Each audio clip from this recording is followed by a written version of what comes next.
Дорожно-транспортное происшествие с летальным исходом произошло в Якутске накануне днем. 22-летняя девушка-водитель совершила наезд на женщину-пешехода 77 лет.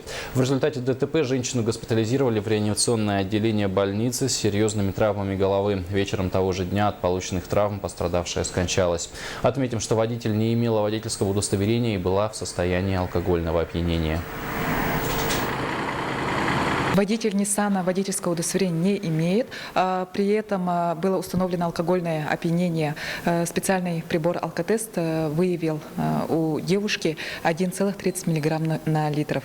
В своем объяснении автолюбительница написала, что до дорожно-транспортного происшествия недалеко употребляла алкогольные напитки, после чего, взяв транспортное средство без ведома хозяина, поехала на нем и совершила наезд на пешехода на встречной полосе движения. Также на месте ДТП были выявлены сопутствующие неудовлетворительные дорожные условия в виде отсутствия горизонтальной дорожной разметки и отсутствия тротуаров на обочине.